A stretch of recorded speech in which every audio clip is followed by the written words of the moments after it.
Good morning, everybody. It's the 6th of December, day 6 of the Psychmas Revision Challenge. Christmas question first. What is your favourite Christmas decoration?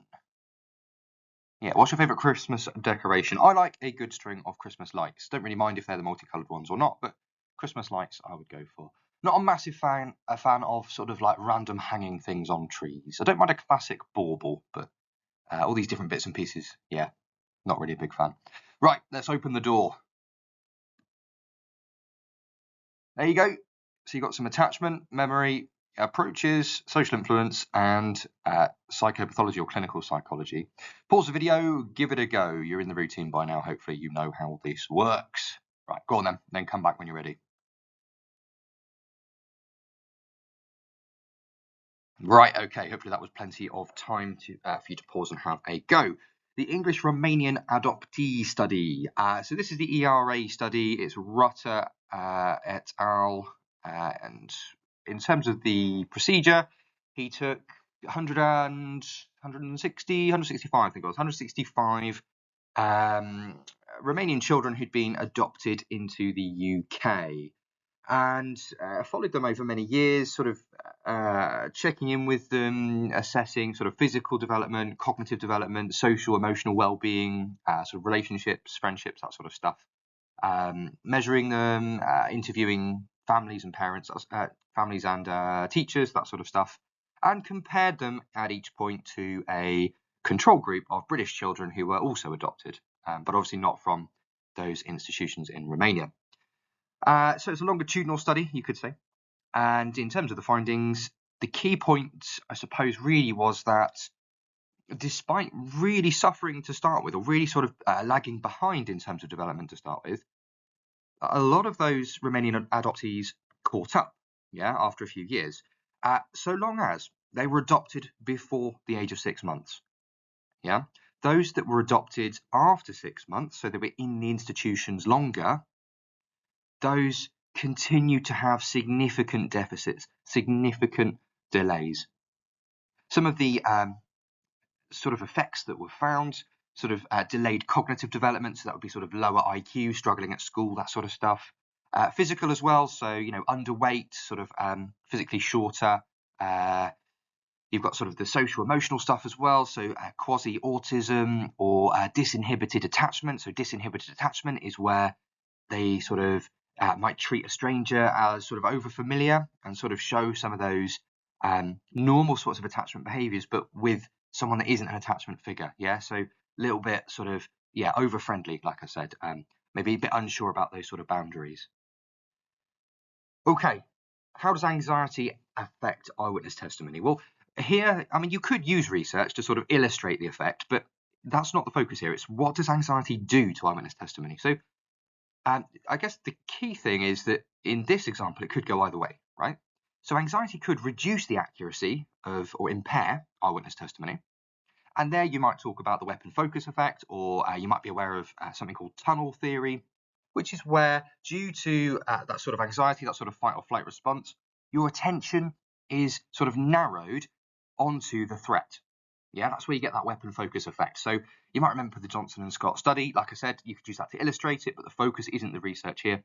But you remember the Johnson and Scott study, the knife versus the pen. The knife versus the pen study. So their attention, according to the theory, is focused on the knife. So they don't pay attention to those peripheral details, those sort of extra bits that are going on in the environment, including the face of the man that was holding that weapon. Yeah, so anxiety can reduce eyewitness testimony, can impair it because of tunnel theory or the weapon focus effect. However, some research has also shown that anxiety can increase the accuracy of eyewitness testimony.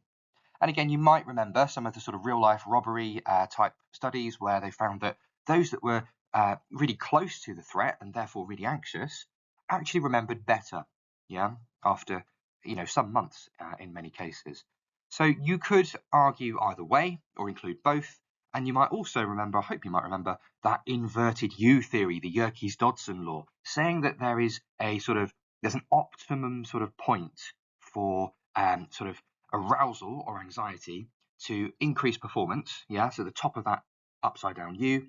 But then, you know, if anxiety is too low or too high, you get sort of poor accuracy, so lower eyewitness testimony. Yeah, so moderate, there's an optimum point.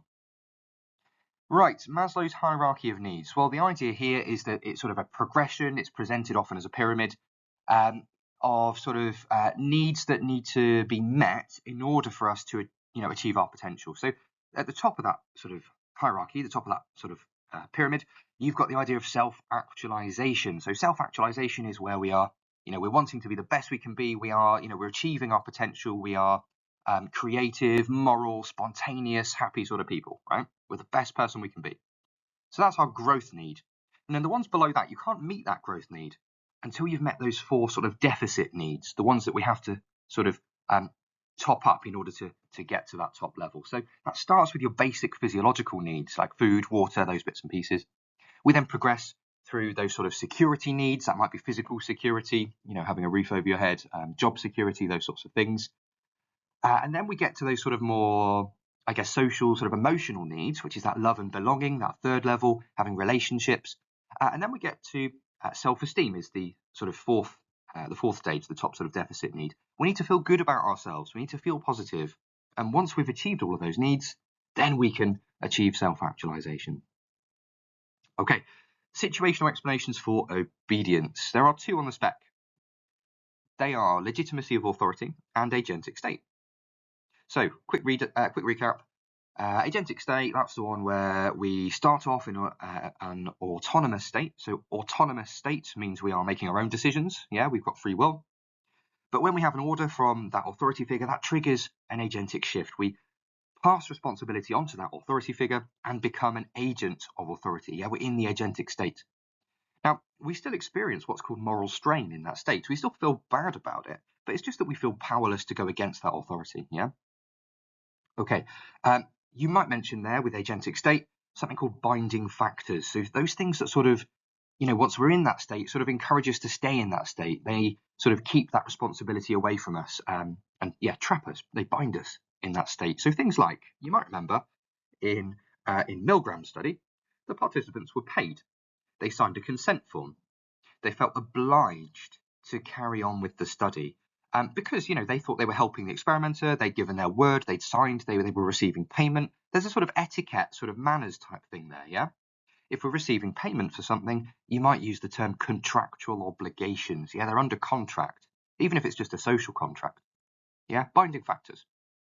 Legitimacy of authority, that's about how sort of valid or trustworthy, I suppose, we see that authority figure. Yeah.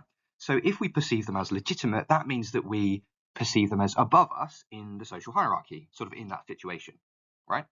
One of the signals there is uniform, so you could talk about that.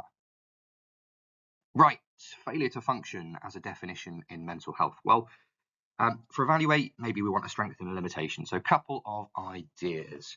What's good about it? I suppose what's good about it is that it's one of the only ones really that acknowledges the patient's perspective, right? So failure to function is a bit like, okay, well, yes, they're having this behavior or this sort of characteristic or this issue, but as long as they're coping, like for whatever they need to be doing in their sort of day-to-day life, as long as they're coping, they don't actually need a diagnosis. They don't need to meet that sort of abnormal or clinical sort of threshold, right? So it sort of acknowledges that as long as they're coping, it's okay, which I think is good. Yeah, so therefore it's only sort of identifying those people that really do need support. I think that's a positive of that definition. But the, I suppose connected to that, the limitation, the counter argument there is, who's deciding that they're okay? Yeah, is it actually the patient or is it the doctor? And if it's the doctor, which it is really, how do we make that decision? You might have heard of the HUDAS or the GAF. They're different questionnaires that can be used to assess sort of functioning. So, there are ways of measuring it, but it's still, I would say, a little bit subjective. It's still a doctor sort of, maybe assessing that and making that decision. So there is that sort of counter argument about who's deciding. Is it subjective? Okay, right. There we go. Right, I hope that was useful. I hope that went well for you folks. Do feel free to let me know if you've got any questions or comments down below. If you'd like to consider helping out the channel by smashing those YouTube buttons, that would be very much appreciated. Otherwise, thanks very much, guys. I hope you all have a great day, and I will see you tomorrow, hopefully. Bye.